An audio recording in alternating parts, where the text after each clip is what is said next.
That's what it is. Like, it's no such boundaries of saying what she has to do particular to be like she on her shit. You know what I'm saying? Shit, you could be working at Walmart and be on your shit. You on your shit. Going to work there every motherfucking day. Drive a bus. I don't give a fuck what you doing. You on your shit. Delivering Uber Eats. You on your shit. You on your shit. Okay, cousin. Cuzn, see we making moves, we just might go and make the news. Brand new episode every week, yeah, we dropping heat. Got a 7 with the juicy questions, this unfiltered tea. When you sit up on this couch, you feel just like some family. There go Boo behind the scenes, he's securing every. Hey cousins, today I got a very dope guest in the building for y'all. He's one of the dopest artists coming out of Carolinas. Bigg Baggz in the building with your favorite cousin tonight. Bigg Baggz, what's going on? Hey man, what to do, cuz? Bigg Baggz, not the little one. We finna go crazy. You yes. know what it is. Yeah. Thank you for pulling up. Nah, thank you for having me, man. We doing this for the city, man. So you already know what the fuck it is. We finna go in. Yeah. Are you originally from Charlotte? Nah, I'm originally from Albemarle, Norwood, North Carolina. Yeah, I'm out the country, so my music based in up here in Charlotte, but I'm originally from the country. I'm a country boy, so. Oh, what's our Albemarle black population? About how many people? Shit, I think our whole population might be 6,000 people, maybe 10, maybe 10. So how many black people? Like 200? Maybe 100. Nah, I'm fucking around. 100, dang. We got a few thousand down there. We got some few thousand, yeah. About 1,000. Yeah, but it's not a lot. It's definitely, you know, we got a mixture pot. We got black, Mexican. We got all kind of shit down there. So yeah. Do you have any like bub and pop restaurants that you like down there? Yeah, we got a few of them. One of them down there's called Penny's Sub and Pizza. That's a staple down there. They it's ran by some Asians, but they might as well be niggas too, you know, like us too. A lot of times my family, they stapled in the city, so they do a lot of cooking, so we'll have sellings. Oh, so, like selling plates. Yeah, hell yeah. So we real deep doing that. And you know, really we just probably got a Chick-fil-A down there about 3 years ago. Yeah, so we really like, it's small, but besides like Penny's and something like that, like we have a lot of restaurants come and go, but you know, if you don't really know nobody like far as like the community, it ain't gonna last, you know what I'm saying? Yeah. So you in Charlotte now? No, I'm still in the country. I'm based out of Charlotte with my music though. Like I do my recording up here. Country like. Those stars be looking pretty as hell at nighttime. Listen, I'm gonna tell you, man, if you don't know nothing about it, you gotta see it. You know what's up. Yeah, them stars crazy down that night. Yeah. What's the most countryest thing you ever ate? Man, my uncle tried to get me eat squirrel. Him and my pop used to go eat squirrel, but I won't eat that. I don't eat that shit. Nah, we ain't eat no rabbit. We killed them, but the most thing, turkey neck. Turkey neck ain't that country. You see what I'm saying? Yeah. Chitlins. Oh, possum. Yeah, chitlins. Nah, they niggas eat possum. I don't eat possum. You eat possum? I can't eat no possum. I can't eat no possum. Especially something I can hit in the road. You know what I'm saying? Yeah. Nah, I don't. But nah, the most countries like I probably did with some chitlins. Yeah. So when you have your shows and stuff up here, you gotta travel and go back, so you don't be drinking? Nah. It depends. Sometimes I stay. It just all depends on what kind of night we finna have. Oh, I hear the country coming out of you now. Yeah. There you go. That's what I'm talking about.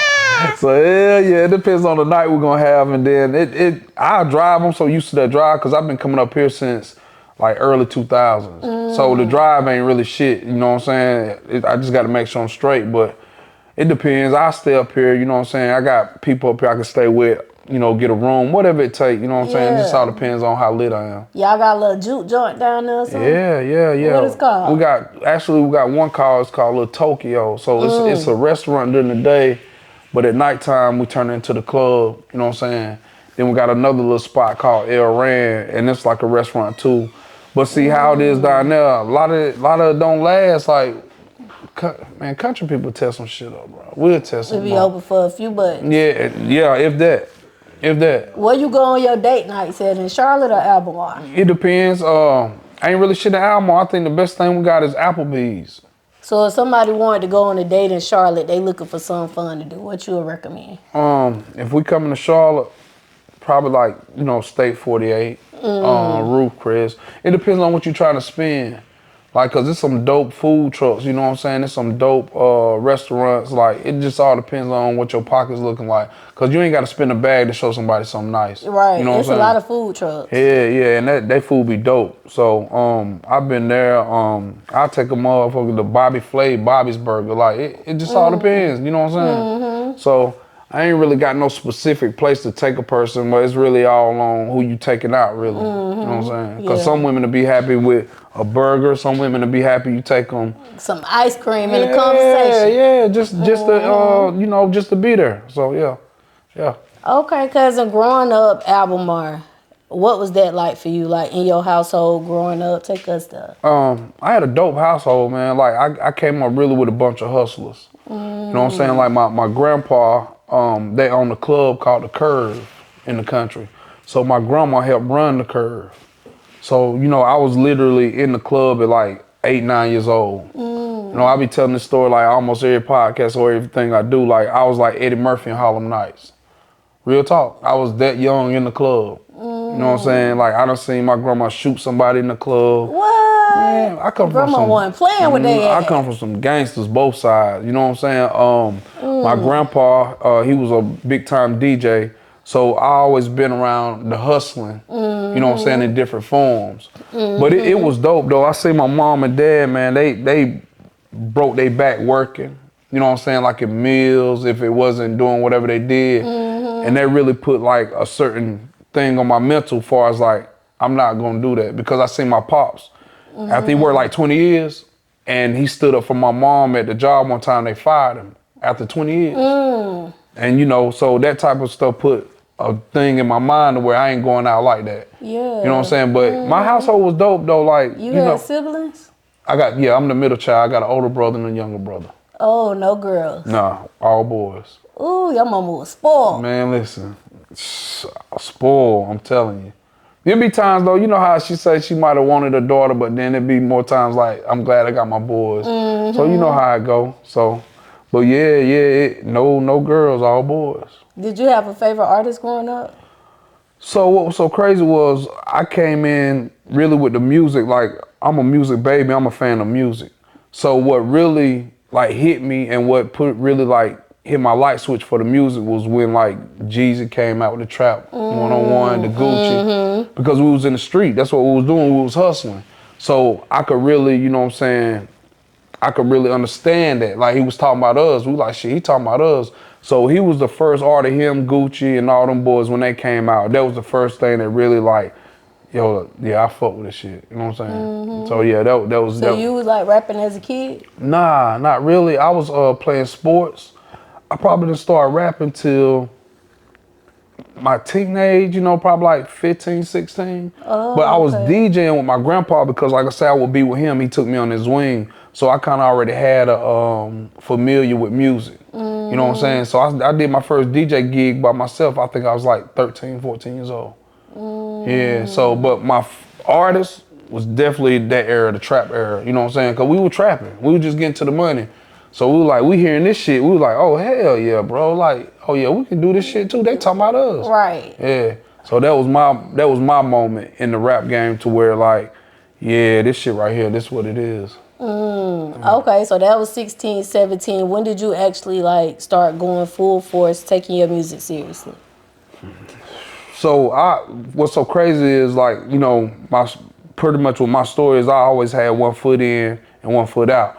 So I was really, when I was hustling, doing all that shit, it was funding the music. You know what I'm saying? So it really wasn't no time that I could take it fully serious because I never had no machine behind me. I always had to go do this to do this. You know what I'm saying? So really, when you came home from prison? Yeah, a little bit. Well, a little bit before. Actually, it was before. I signed my deal in 21. So I signed with One Nine Music. I had a Sony Orchard distribution. I signed my deal January, February. Got picked up in March. I got picked up the next month right after I signed my first deal. I ain't getting to enjoy shit. I ain't get to do shit. Matter of fact, I was getting ready to go to Atlanta and do the video signing. You know what, you do that shit, and fucked around, and the feds came to my house that morning and picked me up, and they ain't let me out. Yeah. So that was the first time, like I probably started taking it real serious before I went to prison. Okay. As an adult, who on your top 5 as an adult? As an adult? Yeah. Cause you was into that Jeezy, like when you get in your car outside of yourself, who you listening to? As far as right now, right? Yeah. Right now I'm rocking with Pluto. I'm fucking with Future. I'm really in that era, man. I was fucking with ESTG when I was locked up real hard. I fuck with Moneybagg Yo. I fuck with him. I keep it Carolina too. I fuck with the baby. You know what I'm saying? And really like, just really still locked in with Jeezy and them, Gucci and that type shit. You know what I'm saying? Cause that was really my era. Yeah. So I really became a fan of that then. So, real fans gonna stick around anyway. Right. Yeah, but right now that's what I'm in. Like right now we listen to Pluto. So yeah, Future right now. I love me a good Future song. Man. I feel like Future been the shit since he came out. Nigga, I need that Future. Give my cousin a feature. Yeah, bro, we doing it for the Cuzns, man. We need this fucking feature, bro. Yeah, we speaking that shit in existence right now. Hell yeah. Okay, cousin. So I see you took some of DJ Chuck T classes and you said it taught you a lot of things that you didn't know. Yeah. Like, what's one thing that you learned from that you will never forget? Get your motherfucking business together. Your business has to be right. Cause I did music for so long and I never had nothing, no money come in. So I was just so content with making music, putting it out there, and getting people to hear it. But when I took his class, it told me about, getting my BMI or ASCAP, getting, certain stuff like, trademarks, certain shit that you got to get in order because a lot of this stuff you do is gonna be in vain. Like you put out all this shit and then you don't get nothing from it. So really it taught me how to get my business together and to be mindful, read your contracts, to do certain stuff that really taught me that. So salute Chuck, bro. And he helped me trademark my name. He helped me trademark my clothing line. You know what I'm saying? Like he a real dude, but he only gonna do what you wanna do. Like, you know what I'm saying? He can't do the work for you. Right. But yeah, that shit really gave me the game on like percentages, like what pay you certain percentage, like what YouTube pay you, what Spotify pay you, what Tidal pay you. So like he giving the game out, cause they ain't gonna tell you, they want you to sign that 360 and they gonna rape you. They gonna work you, you know what I'm saying? They gonna work you. Yeah, so salute Chuck. Yeah. What about if you could do like a distribution deal or side with a major label? Well, I'm with one right now, like Sony Orchard. Like Sony is like number one, number two in distribution. And I seen your company backed up by Roc Nation. Yeah, facts. Yeah, that's what I'm saying. So my label, which is 19 Music, they got 3 distribution deals. They got one with Roc Nation, they got one with Sony Orchard, and they got one with AWOL. So AWOL is who Dirt signed to before all this shit happened. Sony bought AWOL. So I'm signed to Sony. You know what I'm saying? So right now, that's what I'm signed to them right now. So really, the percentage just got to make sense. Like you can negotiate these contracts, and that's one thing I found out with signing my deal. If anybody come to you, they talking about they want to do some business, but they want you to pay them some money, they're not real. What? I be feeling the same way, because a lot of people, even like under their management and stuff, they working with people who charging them fees instead of charging you a percentage off of the work that I'm about to help you get. Cap. That shit is cap. You already know how you feeling is right. That's some bullshit. Cause listen, I'm gonna tell you what my labels did. When they came to me, they brought the contract, we split percentages. We eat, you eat. You eat, we eat. They don't need our money. They don't need our money. We just need the product so we can get the money.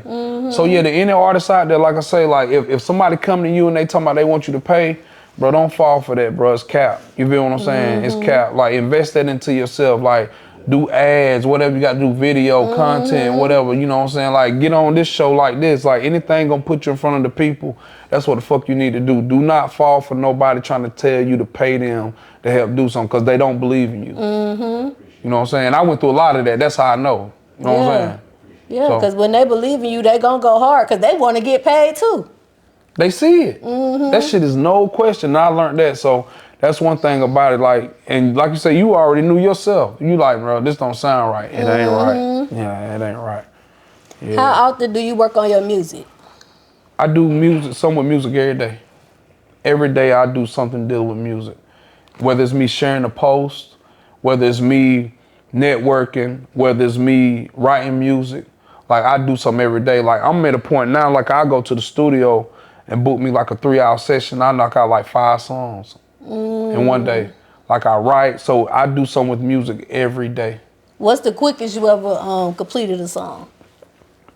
So it depends if you're saying freestyle or writing it. So I could probably knock out a song if I'm writing it and then I'm locked in. I can knock a song out about 10 minutes, maybe 15. Because when I was gone, when I was locked away, that's all I did was wrote. I wrote 200 songs in prison. So that's all I did. And you know, I used to smoke a lot, so I can't smoke because I'm still on probation. So I trained myself how to write without smoking. And you know, even like my bro, he seen me, like we just did a song with Bigg Baggz. You know, Bigg Baggz, the country singer. You know what I'm saying? So, man, we did a song with him on the spot. And the thing about it is, it just really all depends on the environment, what we're doing. You know what I'm saying? But yeah, we can do it quick. It don't matter. That ain't about nothing. So you like freestyler too? I do both. I like writing better only because I get to manipulate the words better. Because I can say something, but then if I say something, I could probably say something way more slicker than that shit. Yeah. So I can do both, but you know, because I came up on the both of them, but majority of the time, I like to write. Right. Yeah. So your studio vibe, like write my shit, then I'm gonna go in the booth. Yeah. Because time is money. Why I'm gonna go to the studio and waste that time and I can go and have my shit wrote and go in and knock them out. Because some people like the little plug-in thing. Yeah, facts. And I can rap both ways. Like sometimes I can do my shit through or I can punch in. It just all depends, you know, because I switch up my style. Like I don't rap the same way. Like I got some shit I'm rapping slower, some faster. So it all depends on what you're doing. So yeah, like I do both ways. Yeah. You know what I'm saying? Yeah. Okay. First performance. What was your first performance? You remember? Open mic. Yeah. I literally, I'm one of them niggas started from the bottom. Like I really started from open mics. It was an album or a show? It was up here. Matter of fact, it was what was that on Independence? H2O at the top of the hill. Yeah. Was it No Advisory? Nah. It was, I don't know who was throwing them at that point in time, but it was early 2000 and we was at the club. I think it was H2O at the top of the hill. Like soon as you come on Alma Road, it used to sit right there on the right hand side at the top. They used to do open mics up that way. So that's why I did my first one.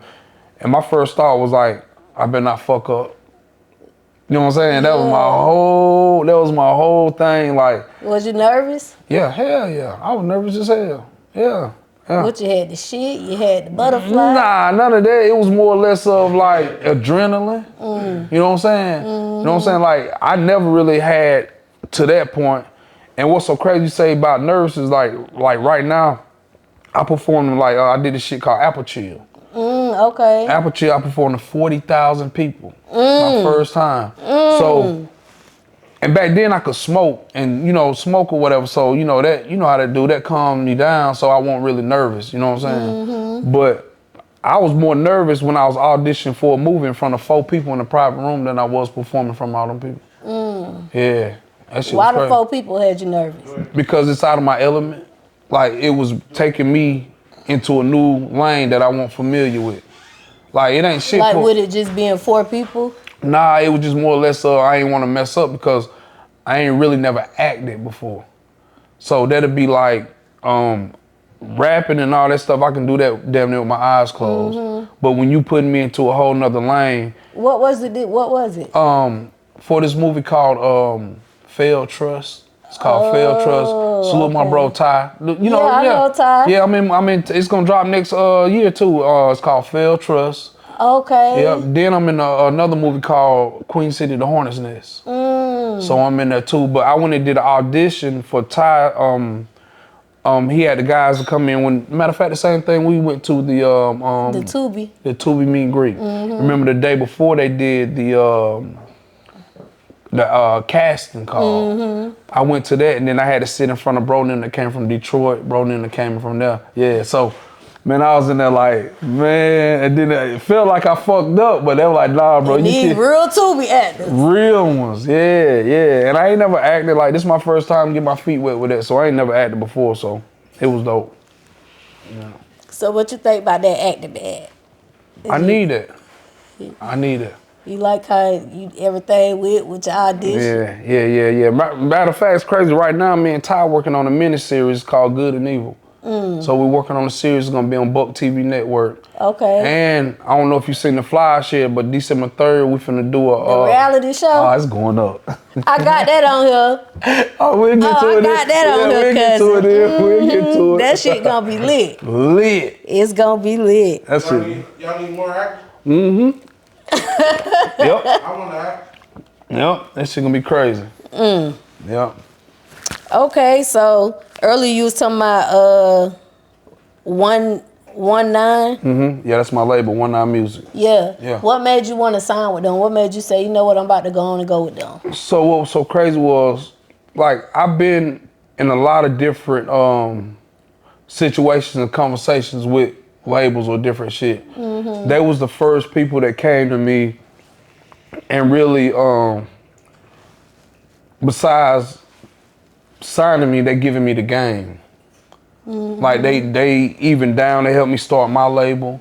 Like they giving me the game. They showing me what to do, what not to do. You know what I'm saying? And, you know, Duke Williams, he's a 4-time platinum producer. So he don't work with Wayne. He don't work with Bobby Valentino. He don't work with a lot of people that's proven. So their shit is proven, and that made me want to work with them because I know that they know what they're doing. And you know, I call them and they roll with me my whole bid. Like once I signed that first time and I got picked up, my whole bid, they rolled with me the whole bid. Then re-signed me to a whole nother deal when I came home. Okay. That's dope. So dope loyalty though. though. Man, listen what I'm telling you, bro. It's crazy. Yeah. It's crazy, yeah. They re-signed me. They could have signed more motherfuckers than anybody, but they waited for me to come home. Okay. So any cousins watching right now, they in their music bag and they just getting started. What advice would you give that cousin as far as with everything that you know now, how much do you think it would take for them to set aside an estimate to get their music career where they want to be, just starting off, getting it out there in front of people? So real shit, they need to do the research far as like, you need to get your business straight. So what I mean is like when you're doing your ASCAP, your BMIs, your trademarks, like look this up. Like see what it costs to do certain stuff because it really not a certain amount of money that you can say, all right, I'm gonna put this, cause I can't even tell you what I done spent. I know I done ran through a cool million. Like from starting to beginning, I know I have because like I done did paid shows, I done paid to get on shows, traveling, and you know, like far as like a lot of stuff. And the reason I say that is like dealing with janky motherfuckers, like a lot of stuff, features. Like I done wasted a lot of money because like I'm not new to this. Like I've been rapping for a minute. So I know I'm knocking on that crazy number door. At least a half, I know. You done invested that much, it's about to come back, cousin, 10 times. Man, oh yeah, we finna be some billionaires out this motherfucker. We finna be lit. But what I would tell them is to do research on what you're trying to do because it's not a certain amount of money that you're gonna put into marketing. It's not a certain amount of money that you're gonna put into going to the studio. Like you got to take that shit how it come. And that's one thing about me, like I can't say it's, cause some people say, like I hear them say, all right, it took them $250,000 to blow this record. They took that for them. But don't mean that it take that for us. You feel what I'm saying? So you can fuck around and get a feature, the one right feature with a motherfucker, and you ain't got to put nothing but what you pay for that feature. So I feel like just do your research, just keeping it 1,000. Do your research and see what it costs to do certain shit. But first you got to get your business great. You got to get your BMIs, you got to get your, you got to get your shit like registered. You got to get you registered. Like you got to do that first before you do anything. Okay, so speaking on features, have you ever been in a situation where you paid for a feature but it couldn't be released? Because I be hearing people talk about that now, like, you got to make sure it's going to be released because you could get a feature. Have you ever experienced that? Nah, I haven't ran into that, but what I have ran into is like, sometimes you got to take advantage of shit when it's there. So this is like right now, so if I'm getting a feature with you, right, and then I need to go ahead and lock in what it's gonna cost for us to do this video. Because say, for instance, like say you got motion. I do this this song with you, you take off. So if you take off, I'm probably not gonna be able to get to you as easy as I did before you took off. So now you're gonna have all these motherfucking yes men in the middle to where they gonna charge you a motherfucking fee to relay this message, to do this message. So that's what I ran into that before, to where like, I should have took advantage of the situation right there in front of me. Like I should have went ahead and paid for the feature. But me thinking like I got the song, Who's the person? So, all right, prime example, like I got a song with the baby, right? So I should have did, when I got the song with the baby and I was just rocking out with the song. So instead of me at the time, when I went on ahead and should have got the video, I didn't take advantage of it. So you can't just not get to the baby like that no more. Yeah. If you don't know somebody that knows somebody, and the ticket ain't gonna be the same like it was then. So that's one of the situations right now that I ran into. But I fought with bro, and we had a conversation through a mutual friend, his people. And so he know what I'm trying to do. So, it might be coming. We got a song called Back Up Off Me. It's out. So it might be coming. So we having conversation right now. Okay, we gonna run that bitch back. Yeah, hell yeah. Ain't nobody, and that shit hard. Yeah. Hard. And then niggas from the city, they ain't really got no features with him, bro. Like, I'm still trying to get an interview. Cousin, pull the fuck out. Hey, you heard it, the baby. She said, pull up, man. She need it. Yeah. Hey, she need you, cuz. Come pull up. Cousin. Yeah. What do you love most about being an artist? I like doing the creative side. I like creating. And I like being to connect with the people. Cause I know I ain't the only one, like in my music, I ain't the only one that's done went through that shit. I ain't the only one that wanna express certain stuff.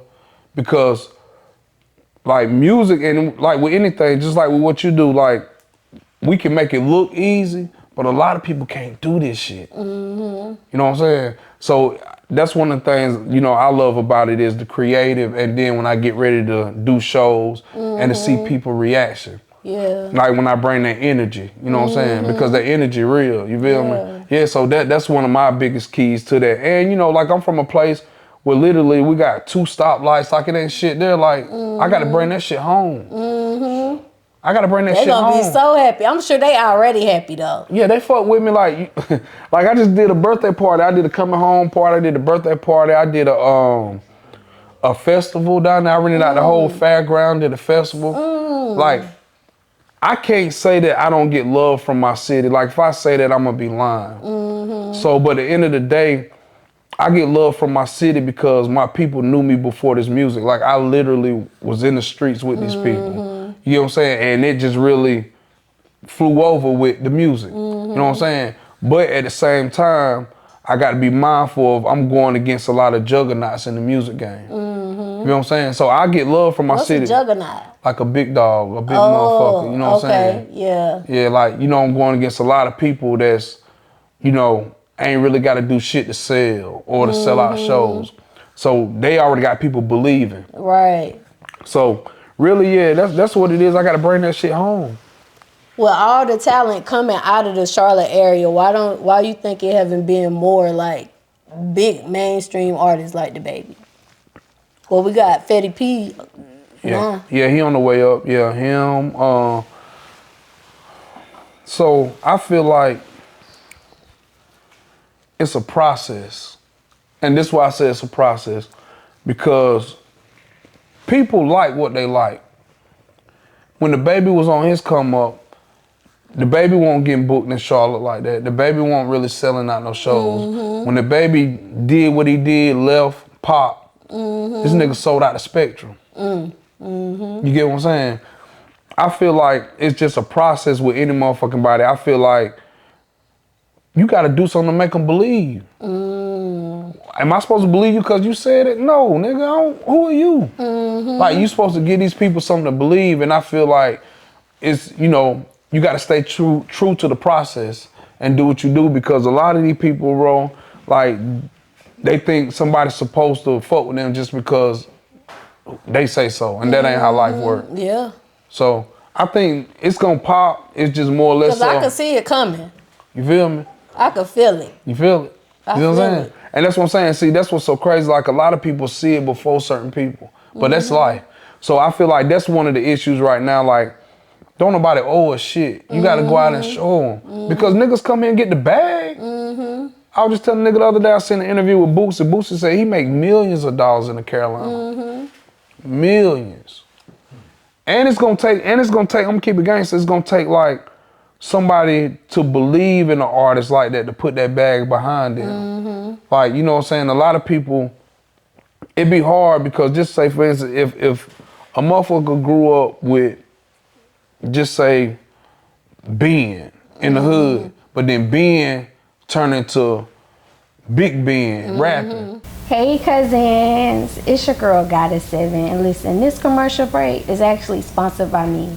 Y'all make sure y'all go to Amazon and get this manifestation journal, 369 21-day manifestation journal. I'm gonna help you manifest all of your dreams, everything that you're inspiring. I'm gonna help you get there. I'm gonna guide you in this journal.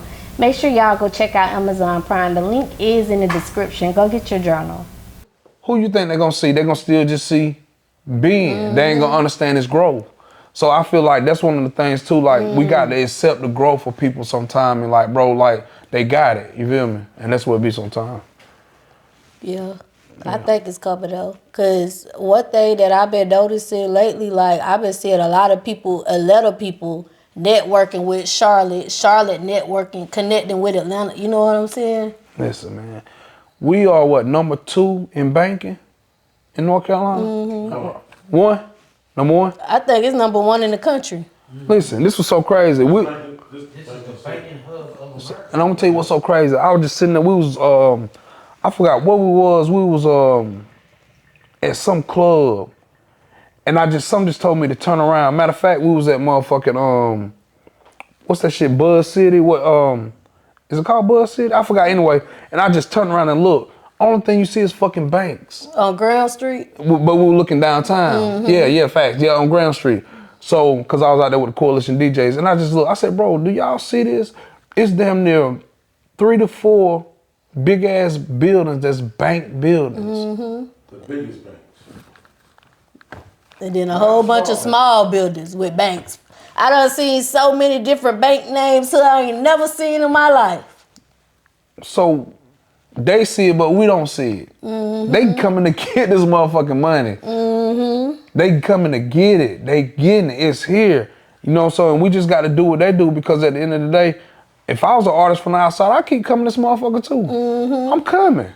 Yeah. At least 4 or 5 times a year. I'm coming. And another thing, shit, like I'm from Florida. People from Florida, yeah, they on their shit, but a lot of times you gotta hustle, you gotta do all kinds of shit. In Charlotte area, I see a lot of black motherfuckers on their shit, like legally, like. Yeah.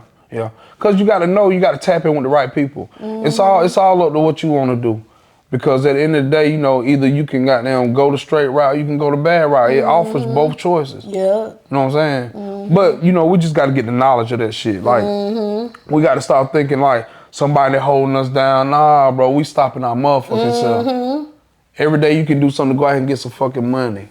Go get you some money. Like I say, we in the number 1 banking, we in the biggest city. Yeah. This is the number 1 banking city in the world. See, look, and I said the state. Besides New York, it's not even New York. Charlotte's the number 1, New York is number 2. Only New York, they have defined New York as number 1 because of the fucking, what's that shit? Ring. Oh, Wall Street. Yeah, Wall Street. Yeah. Besides that, they don't have no banking. The banking is done in Charlotte. Yeah. See, they printing money downtown. We just don't see it. Cause it was 3, 4 o'clock in the morning. They got lights in. I said, bro, y'all see this shit? It's 4 o'clock in the morning, and lights on in these buildings. These motherfuckers in there printing money. If you could change one thing about the hip hop culture today, what would it be? Nothing. I'm gonna tell you why. Because I wouldn't change shit about the hip hop culture, because everything in life has to evolve. It has to go through what it goes through to become what it is. Because think about it. Just like every motherfucking era of hip hop, when they talk shit about NWA, they end up being the biggest motherfuckers to sell. When they talk shit about rap music, trap music, the biggest shit to sell. When they talk shit about like the music going on now, like what we got to understand is we can't forget that we was once these people. Like the YNs or whatever they calling them now. That was us. So I feel like we can't interrupt what God got going on. We can't interrupt that shit. Let that shit do, and either you gonna be with it or you gonna get rolled over. You know what I'm saying? Think about it. Look at young boy right now. Blew up. He been blowing up since he came out. That boy was 13 years old when he first came out. You see? But this was so cold. Everybody at his shows are them 13-year-olds when he was 13. You see what I'm saying? They got on lime green and all. They making outfits to go to that concert. Going crazy. So to answer your question, I wouldn't change nothing. I learned how to evolve with the shit that's evolving. You know what I'm saying? You just got to move with it. You can't try to interrupt shit. Just worry about what you got going on. And if you know somebody that's doing something like that, do what the fuck they do. Like get somebody to put you on game. I'll never be like, I don't fuck with that shit, I don't like that shit. Man, listen, bro. Let them niggas rock out. Let them do what they do. But that, me personally, I wouldn't change nothing. I'm just going, I'm going to evolve. Keep it how it is. Keep it Evolve how it with is. it. Evolve with it. Okay, so I met your road manager at the 2B event. Yeah. He blessed me with this nice outfit, y'all. Unique design. Let me show the Cuzns. Yeah, you got that weirdo shit on, man. Yes, y'all. Yeah, man. Y'all make sure y'all tap in for that. How did you beat your road manager? How y'all linked up? Man, it's so crazy. So, Slim Hood, everybody they know him in the city. Slim been around for a minute. He owned Platinum Plus Studios. So I knew Slim ever since like Monroe Road with DJ Polo. You know what I'm saying? So Slim been rocking out with me for a long time, even when he went to West Boulevard over there. So him and Slim met up during some time. Like I never met him when I was out before I went in. But I think him and Slim crossed paths, so they knew each other, knew of each other. So when I was gone, him and Slim, got closer, and then they started doing business together at the shop. So, he was the shop manager at the shop. So he heard about me before I came out, because, me and Slim would keep contact while I was in Feds. So when I came home, he was in the store. He was there. And when I first came home, he introduced me, Slim did, but that was it. I wasn't talking to this nigga. I don't know this nigga.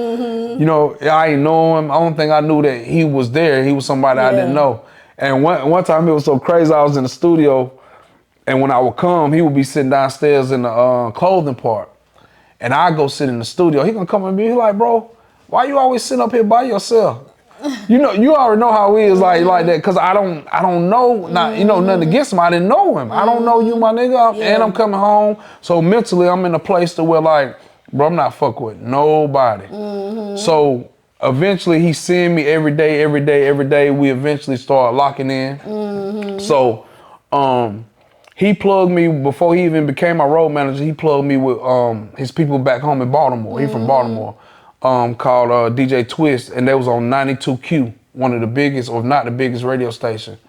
So he plugged me in, and I got an interview up there. We went up to Baltimore. Me and him drove to Baltimore. And we've been locked in there since. Yep, so he heard about me, and he said, bro, I heard stories about you, bro. He like, man, I gotta see this nigga. I don't believe this shit. He like, I don't believe none of this shit.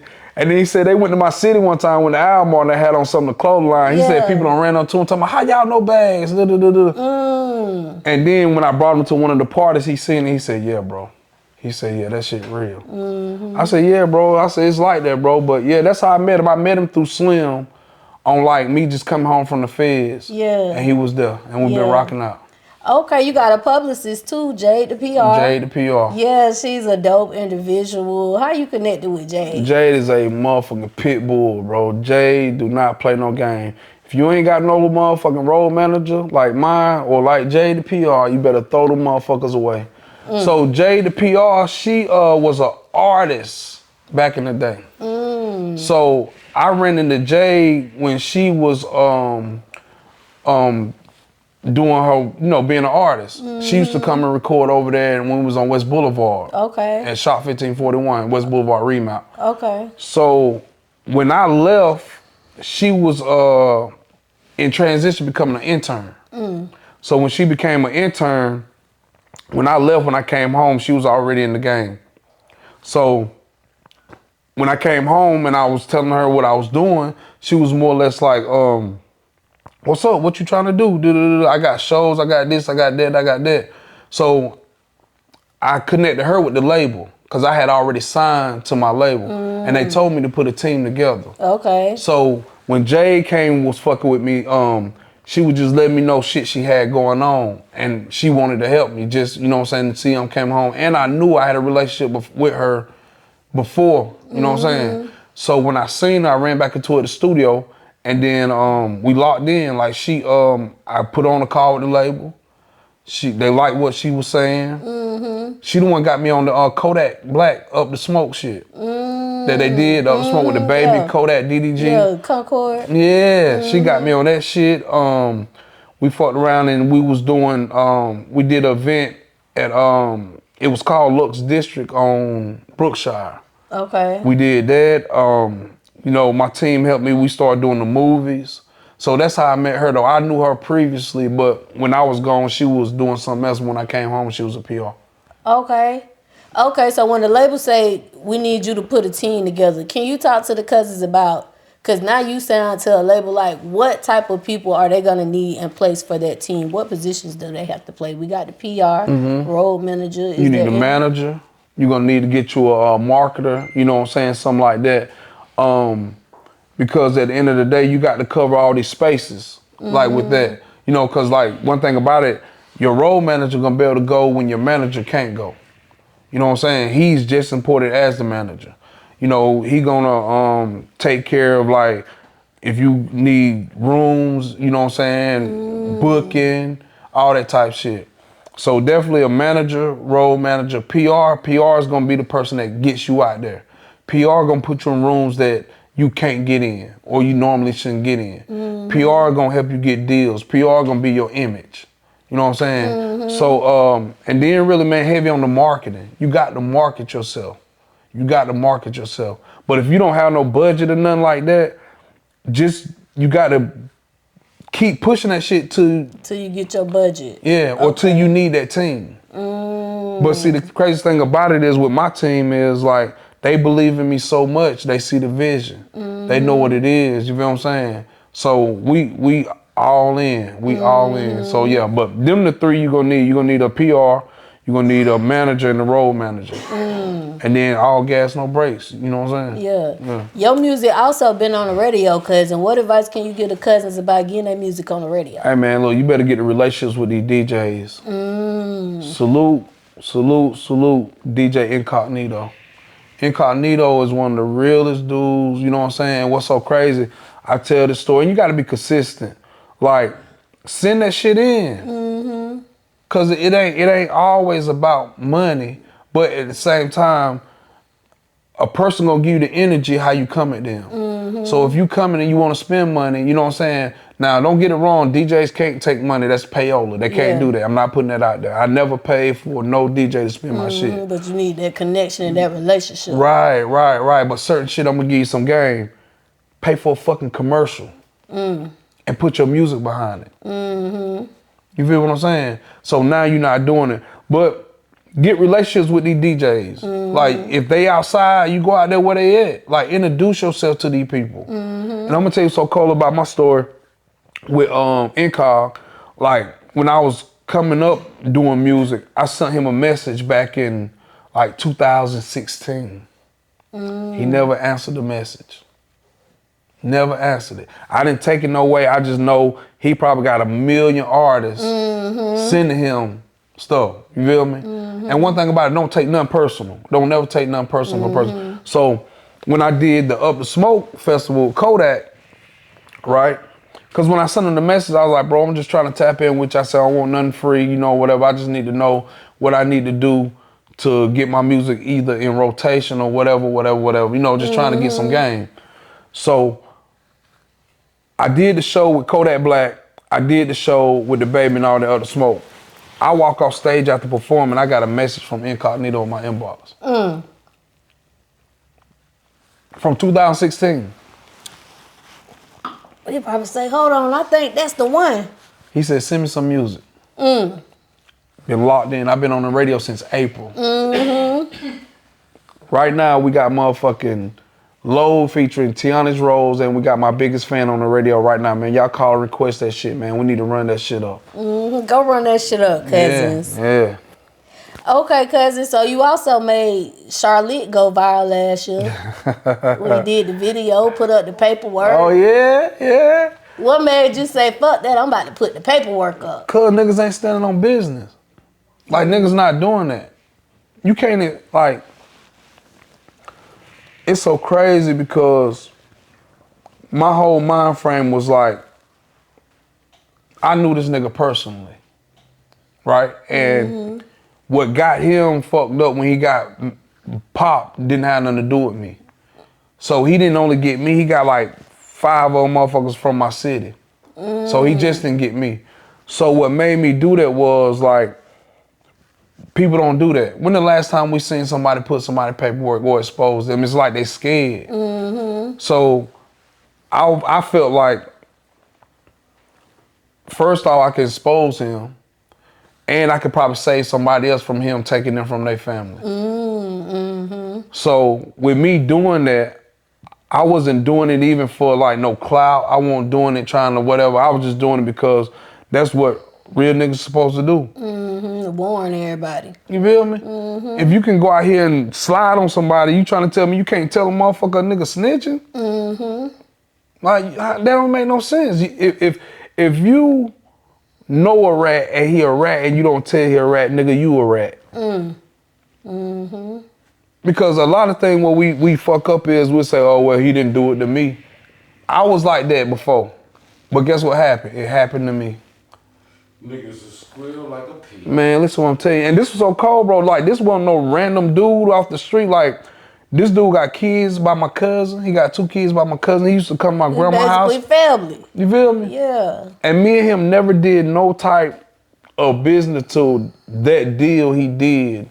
And with my paperwork, like, I got that shit from A to Z. I got from when he with them.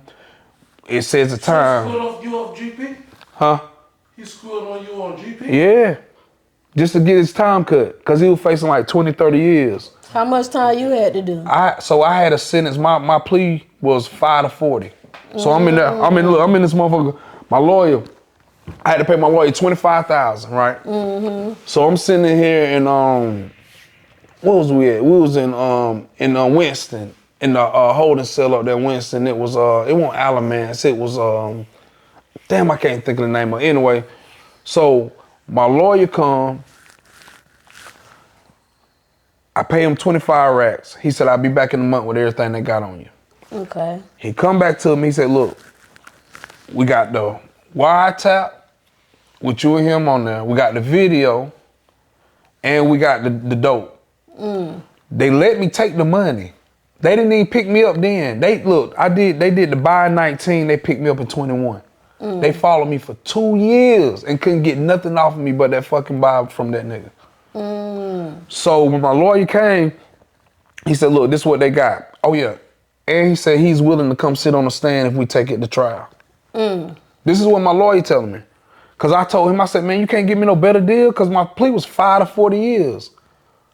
A minimum of 5. What the fuck? I said the same fucking thing. A minimum of 5, a max of 40. I said, bro, you can't give me a better deal? He said, I'll be back. He come back to me, he said, look. They said, look, if you don't take that 5 to 40, your next plea is a 10 to life. I said, man, what the fuck I signed that for that 5 to 40? So I took a plea for 5 to 40 years because I was gonna lose anyway. I can't take it to trial and he's gonna come and testify. But it was fed, right? Yeah, fed. Yeah. So when I took the deal, my lawyer said, this is what he said. He said, man, listen, we're gonna fight for you during sentencing. So we're gonna get you close to the 5 years as possible. So when we went in there, he fighting for me, whatever. You know, the DA trying to make me look like El Chapo in this motherfucker. You feel what I'm saying? You know what I'm saying? My lawyer ended up giving me 6 years. That was a blessing. Anything under 10 in the fucking feds is a blessing. So I ended up getting 6 years. And what was so crazy was I qualified for the RDAP class. RDAP is a drug program. They knock a year off your shit. You know what I'm saying? So I did that for 9 months. I knocked a year off my sentence. You get good time. You get 57 days a year. You was a trustee? Nah, hell no. Nah, hell They no. get all the extra trays. No, yeah, right, I know. Nah, I plugged in with the trustees. I made them niggas my nigga. I plugged in with the trustees. Cause see, this is the thing, like certain camps, they go off, you got a stamp, like stamp camps. And this gonna sound crazy when I tell you this, but like mail-in fucking stamps. Mail-in stamps is currency in some prisons. So you get books of stamps, you get individual stamps. So if you get a book of stamps in prison, they can go anywhere from a minimum to $6 all the way up to $15, $20 a book. So what they doing is they passing stamps off as currency, as money. So if you in there and you want to buy some chicken from the cook that's bringing it back, you give him maybe a book of stamps. So, and then some stamps are commissary. So commissary is when you go to the store, yeah, and then you buy certain shit from the store, chips, fish, drinks, whatever, and niggas will swap it out. You feel what I'm saying? Oh, okay. So it's really, only time I really seen like real money is in state.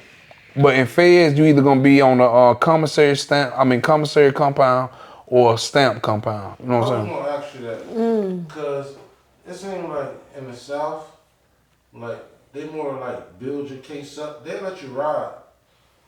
They let you ride for a long time before, and everybody in the South, when they like up north, you get state time. Right. Like whatever y'all do down here, y'all get fed time. Well, see, it's certain places, bro. So I'm gonna tell you what made my fed time.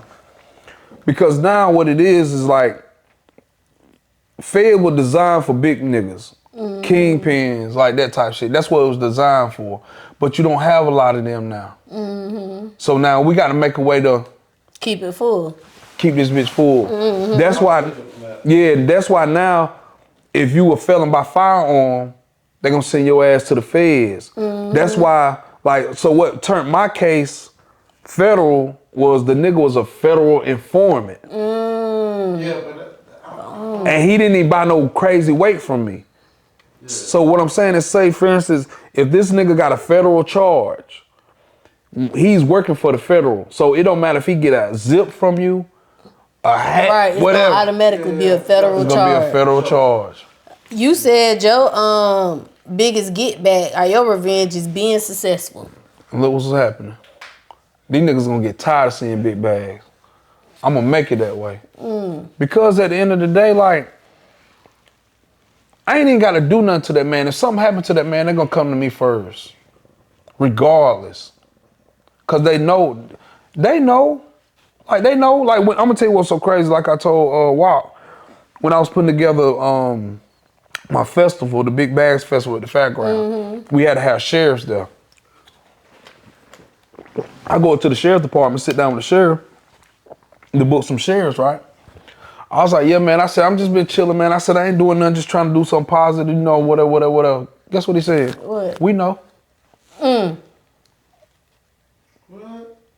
I'm telling you, bro, listen to what I'm telling you, bro. And it ain't even been from, like, me serving nobody. It ain't even been for me, like, you know. They just know what's going on. Now, people telling them anyway, but they know. Yeah, you feel me? So when he said that, though, that was just my, you know, my clarification, like, bro, keep doing what you're doing. But yeah, like you said, bro, like, they'll sit on you. Yeah. And, you know, because at the end of the day, you really got to have a certain level. Because the feds is number-wise, so you got to have a certain level to keep a nigga in there. Because my first cellie had 22 years. How the hell, what can I talk to this man about? I'm finna come and go before you even, and he was living in already. Do half of his sentence. I had a cousin that did that, but they just let the shit build. Cause the state couldn't fuck with them, cause they ain't never had no evidence. Yeah. But when the feds moved on them, it was. They smacked them. Yeah, they know what they doing. This shit is chess. It ain't checkers with them, bro. But the South like that. But yeah, up north it ain't like that. You'll get 30 years state time. Right. Facts. But yeah. In the South, facts. You getting straight. Everybody in the South that I know that went to jail got fed time. Yeah, cause remember back in the day when we used to have the what was it the big crack shit where you can get 20 years off of 20 rock. Yeah, 10-20 life. Remember? They still got 10-20 life. There you go. So we still got niggas in there from that. 10-20 life on some bullshit. Right. What's up, y'all? It's your girl Goddess 7, and this episode is sponsored by a couple different sponsors. So y'all already know I had to shout them all out. First of all, y'all, I gotta shout out Robinson Hustle 8. Cause guess what? They branding us over here. Y'all see these cute little glasses that I be drinking out of? Hold on, let me take a sip. Y'all see this? Y'all see this right here? Y'all see this cute little liquor ice bucket, whatever you want to call it? They made all of that. So if you're looking for some custom shit, make sure y'all go shop with Robinson Hustle 8. They customizing all your needs. I can't forget about Q3 Designs and Things. They're also a sponsor of Cuzns Tea Podcast, and they're a branding company for us. They made us these cute little shirts, y'all. Y'all like this shit? Y'all see this? Look, you need some custom shit for your business, go shop with Q3 Designs and Things, because they're going to get y'all right. They're going to get y'all everything that y'all need. I also cannot forget about Gemini Hookah, because they keep me smoking good on every motherfucking episode, y'all. Y'all see this hookah? They sponsored that for us. They did some other sponsorship, but most importantly, y'all, they got them hookahs, and y'all know I love hookahs. Look, y'all, hold on.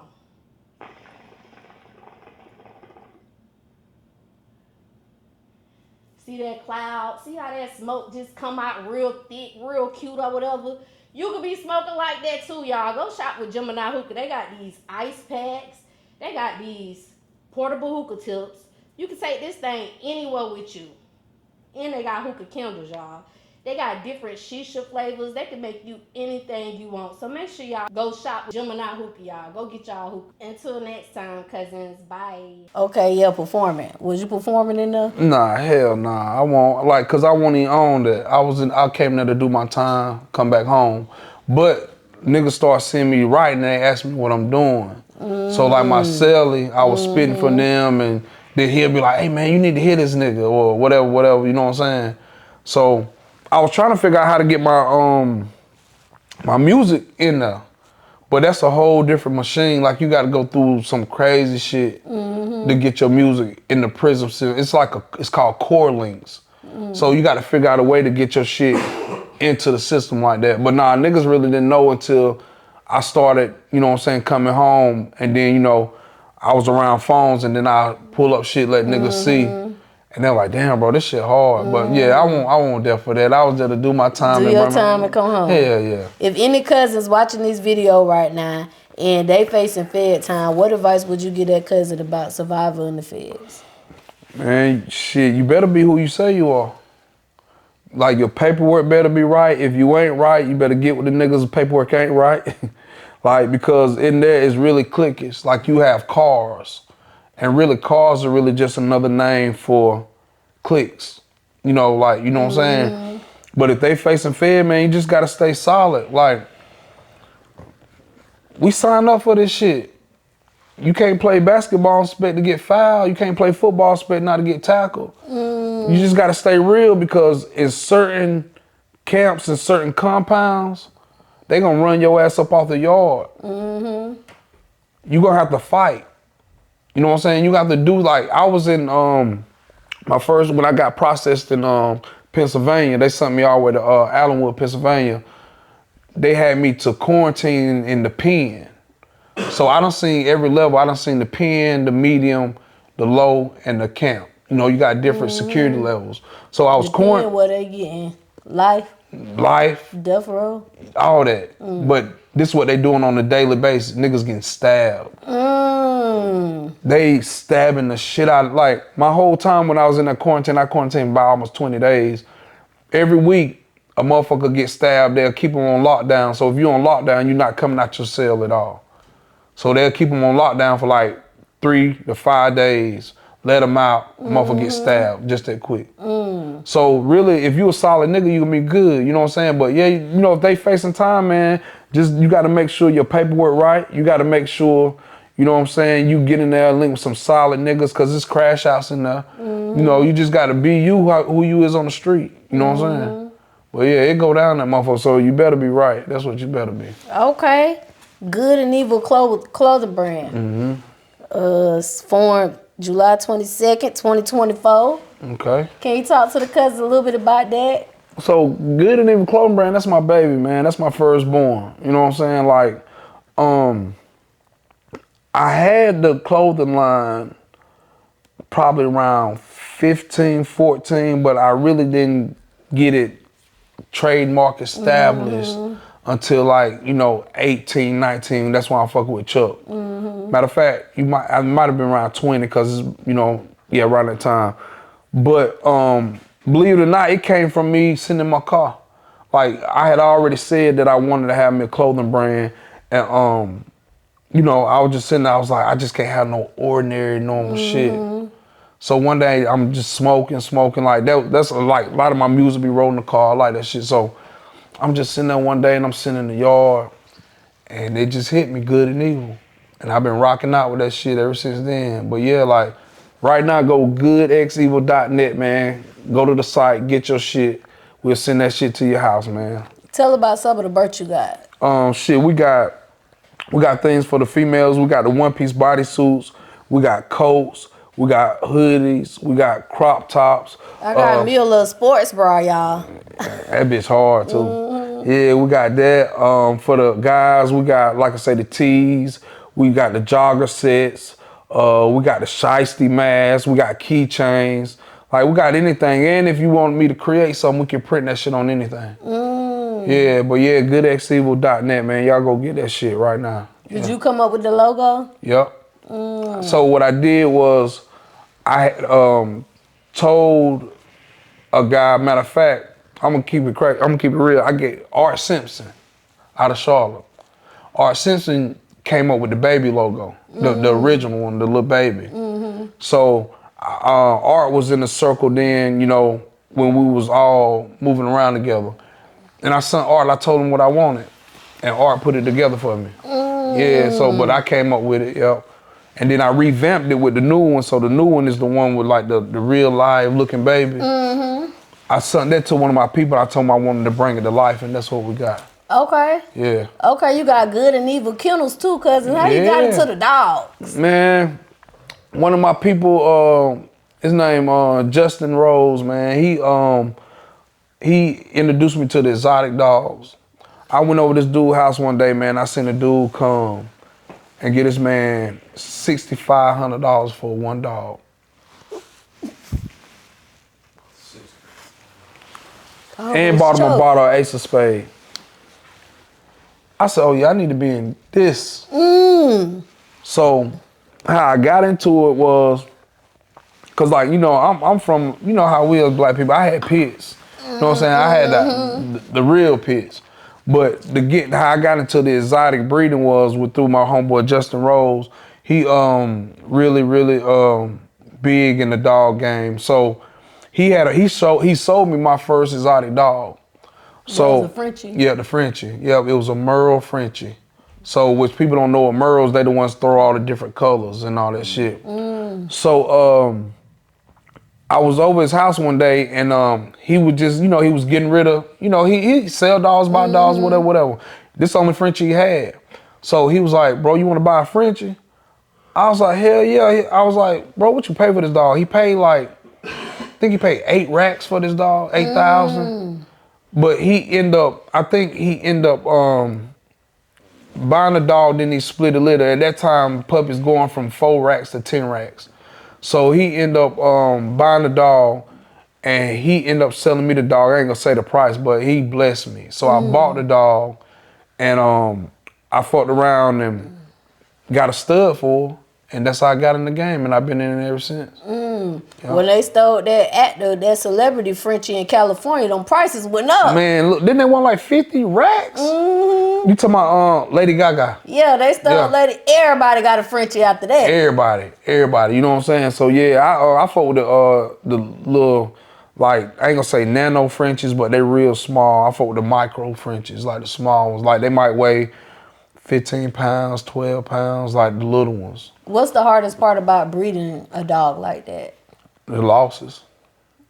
Like real shit. Like I came home and I invested some bread into my Frenchie, and one of them passed away, right?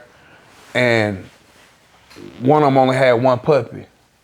So when she had one puppy, we let the puppy out one morning to use the bathroom, and when it got hit in the road.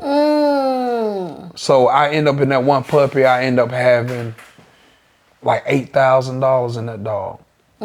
Because we had to do emergency C-sections, because you got to do C-sections with them dogs. Like they can't have them natural because it might kill the dog and the puppies. So my dog came in heat on a fucking Sunday. The C-section was $4,000 by itself for one puppy. On top, another 2 racks to breed the dog. That's 6.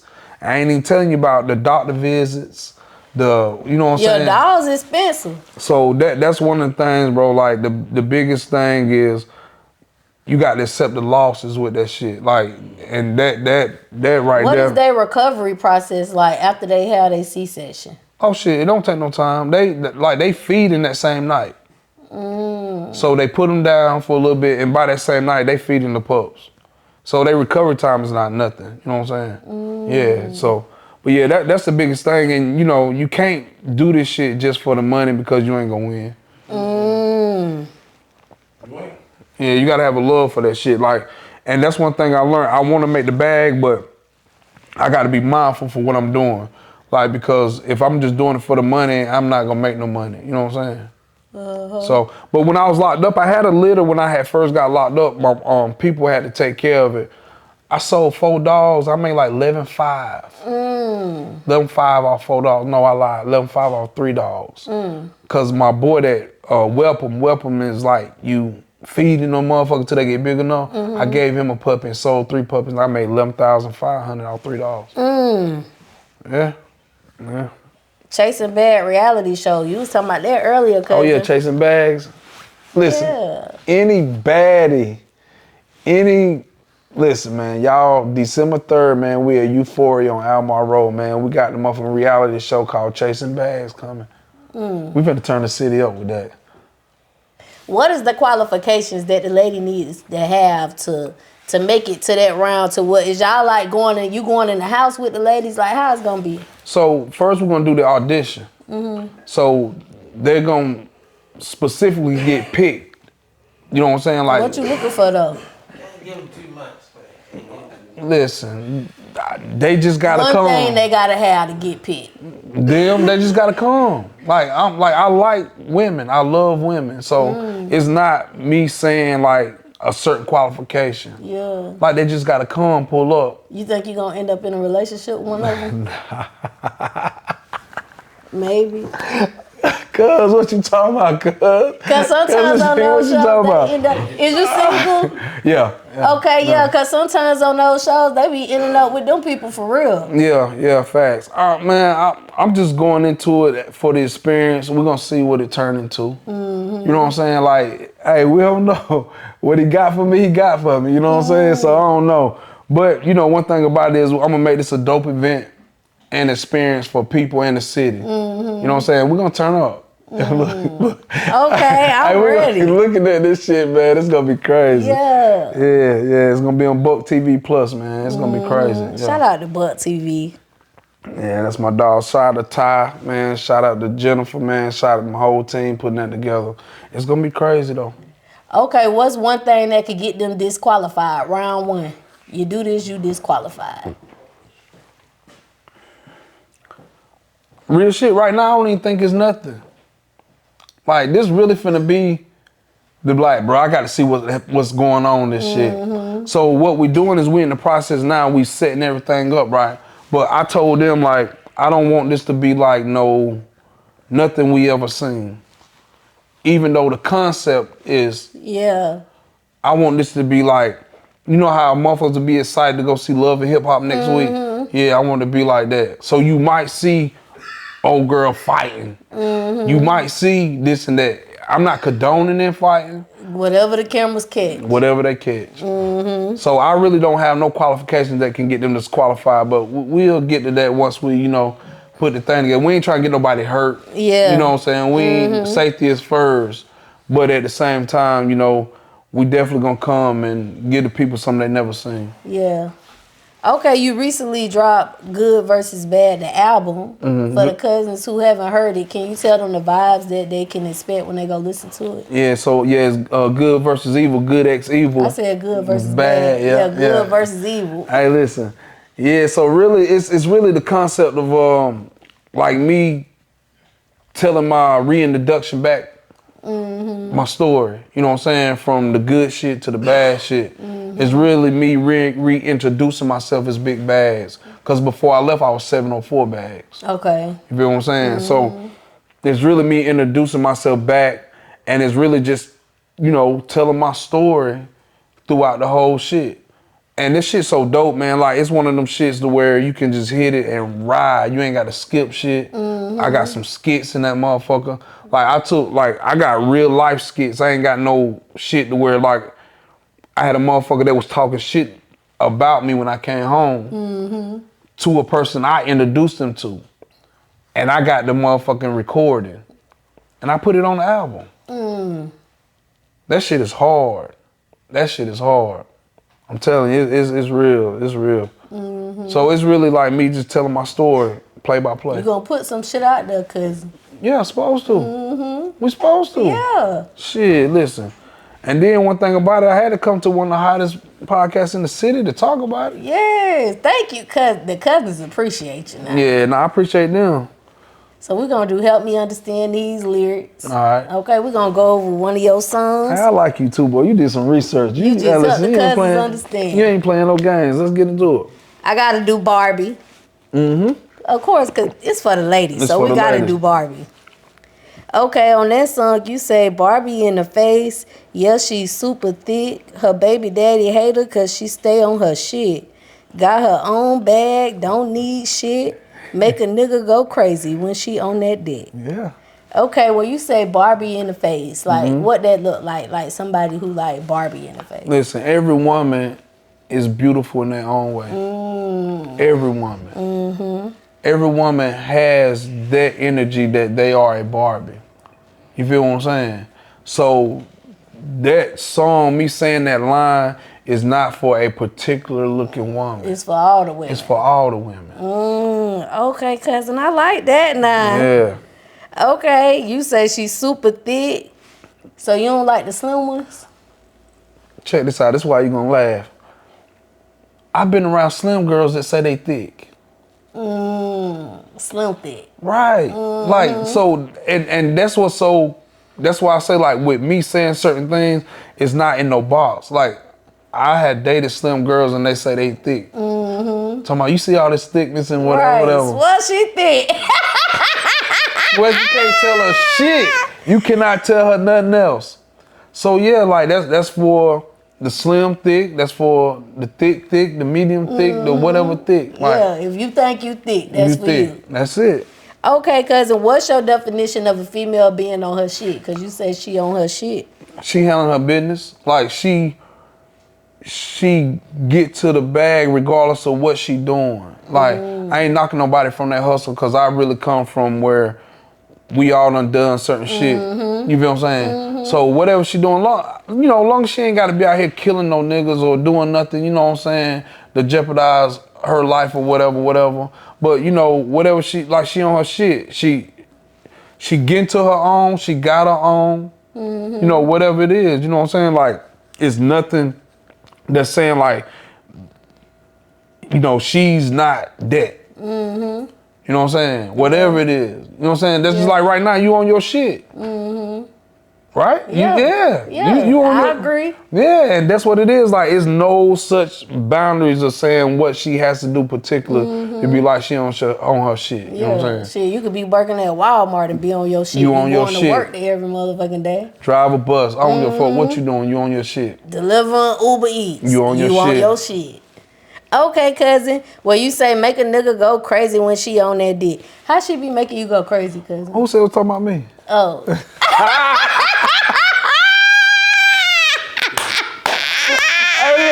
Hey, look, you know you got a real one beside you, right?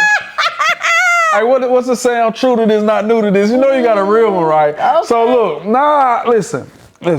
I don't know one woman in the world that don't want to stand on what they got. Mm-hmm. I ain't never met no woman, and see, you know, I'm talking to the cousins right now, but I ain't never met one woman say, I can say whatever, right? Yeah. I ain't never met a woman say, my pussy ain't good. Mm-hmm. I never met a woman that said her pussy's not good ever in life. Mm-hmm. So every woman automatically comes into it saying like, they got that motherfucking wop, they got that fire, they got that gas. And a lot of them make niggas go crazy. Mm-hmm. So she doing what the fuck she do, you know what I'm saying? So that ball was just like, you know what I'm saying? Like, I never met a woman that said, didn't stand on what she's saying about. Yeah. She handling her business. Mm-hmm. So she make them go crazy when she up there, you know what I'm saying? You type, have a nigga look for in the daylight with a flashlight, all that type shit. Okay. Hold on, because I done got the words wrong on this next bar. You said some like a stripper. She was on that dick. Oh, thick. Was it thick like a stripper? Twerking like a stripper. Oh, twerking. Yeah. Twerking like a stripper. Twerking like a stripper when she on that dick. Ass in them jeans. Look like it don't fit. Mm-hmm. Yeah. Head so crazy. Best you ever get. Pussy so wet. I'm gonna need a ship. Mm-hmm. Yeah. I ain't know you said that. Crazy. You gonna need a ship. Yeah, I ain't know you said that. Yeah. My bad. Well, you say head so crazy. Best you ever get. Yeah. What's something that a female could do to make a man feel like, God damn, that head crazy? Don't stop. Keep going. Keep going. Even if you gag, keep going. Keep going, bro. Keep going. Because like what's so crazy is like everybody has their own technique or whatever they do. So I personally can't say what works for another nigga, but you know, like they can just keep going. Like keep going and you gonna have to make a nigga make that nigga push your head off that motherfucker. Okay. Like, make him say, get off me. You know what I'm saying? Okay, cousin. Okay, pussy so wet, I'ma need a ship. You gonna need a ship. Okay. Yeah. Tight vagina or wet vagina? If you had to choose one, which would you choose? You can only choose one. Wet. Wet? Yeah, because shit, if it's friction is real. So if that motherfucker is tight and dry, we're gonna have an issue. Okay. And who says something wet can't be tight? It can be wet and tight. Yeah, no, I said wet or tight. Though. White or tight? Oh, okay. Nah, wet. Wet. Yeah. Okay. Yeah. Okay, cousin. What can the cousins expect from you 2026? Man, listen, y'all finna see me every fucking where, bro. Right now, Good X Evil is out, my album. You know what I'm saying? If you ain't got it, go get it. Go share that shit. Tell your mama, your auntie, your grandma, your kids, grandpa, everybody. Right now, I got 50K video out on YouTube. I got motherfucking My Biggest Fan out on YouTube. I just dropped a Real Story. That's out right now. You can catch me in the Tubi movies. I'm finna be in Fail Trust, like I said. That's 2026. I'm gonna be in the Hornet's Nest, Queen City, the Hornet's Nest. That's 2026. You finna catch me in Chasing Baggz. You finna catch me in, like I say, me and Ty working on a miniseries right now called Good and Evil. You gonna catch me in that. Under the Gun finna drop with Rich Dunk. I got 2 songs on the soundtrack. Okay. I'm in that shit. And really, we just running this shit up, man. You know, Good X Evil the clothing, man. Y'all help run that up. And you know, shit, I'm gonna come back and forth with you. You know what I'm saying? Whenever you have me pull back. up, cousin. Yeah. You can pull up whenever, Yeah. child. Yeah, 2026, all Bigg Baggz, man. We're gonna be everywhere. Oh yeah, and on the radio, we're gonna get heavy on the radio, man. Y'all go request that. My biggest fan in Low right now. Yeah. Go request Cuzn so they can keep spinning it on the radio now. Yeah. What's one thing that you want the world to know about you? I ask everybody this. Nah, that's cool. I'm solid. Like, you know, I'm approachable.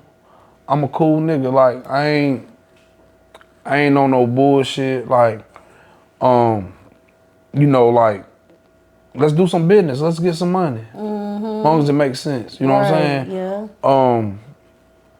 I ain't out really trying to, you know, lie to nobody, get nothing out of nobody. You know what I'm saying? I'm trying to bring this shit back home to the city, you feel me? And you know, I'm just solid, man. I'm a genuine, you know what I'm saying, you know, real nigga. Like, I ain't trying to get nothing off nobody. I'm trying to run this bag up, you know what I'm saying? And you know, I'm humble, so you know, energy don't lie. So we've been seeing chopping it up. I know you ain't gonna hold back. You feel what I'm saying? Yeah. So, you know, I'm just a solid ass nigga, man. Like, that's it. Yeah, definitely solid, y'all. All right, cuz the last question before we get up out of here. Can you leave the cousins with some advice? It could be any type of advice, life advice, music advice, any kind of advice. Believe in yourself. Like, no matter what nobody say, like, if don't nobody believe in your dream, if don't nobody, you know what I'm saying, support you when you think they should, if people keep telling you no, just keep pushing. Whatever you doing, believe in yourself, keep pushing, and you're going to get your flowers. You're going to get them, you know what I'm saying? Don't let shit get you discouraged. Don't let shit stop you from the main plan, the goal. Believe in yourself. Just keep fucking pushing, man. You know what I'm saying? We all got a motherfucking, you know, journey we got to go on. We all got to do what we're going to do. But yeah, that'll be it. Like, believe in your motherfucking self. Just keep pushing. Don't stop for nothing. Don't stop, cousins. Keep pushing. Let the cousins know where they can find you at. Look, everything, man. Social media, all platforms, Bigg Baggz, man. Bigg Baggz. Shit, I'm gonna pop up. I'm the only one, man. So I'm on Spotify, I'm on YouTube, Instagram, TikTok, Facebook. I'm on Twitch. I'm on anything you name. I'm there, man. Just put Bigg Baggz, man. Bigg Baggz. You already know what it is, man. I'm here with Cuzn, man. Cuzns T, huh? Yeah, hell yeah. Cuzn done pulled up. Go follow him. This his name, y'all, but it's missing a G and it's missing a Z. Cause Amazon ain't give us now, but that's his motherfucking name, y'all. Go fuck with Cuzn. Oh yeah, Amazon. Hey, send her the rest of her fucking letters too, man. Y'all stop playing. Yeah, send me my goddamn letters, Amazon. Look, I want to thank y'all so much for tapping in. I appreciate y'all. I love y'all. If you're new to this channel, make sure you subscribe so we can keep bringing you this great content every week. Until next time, cousins. Bye. Hey, you already know what it is, man. It's Bigg Baggz, not the little one, Mr. Interstate, man. Right now, I need you to go watch the motherfucking Cuzns T with me on that, man. It's one of the dopest motherfuckers interviews I did. We're doing it for the culture. We're doing it for the city. You make sure you tap in, subscribe, follow, man. You already know what it is, Bigg Baggz.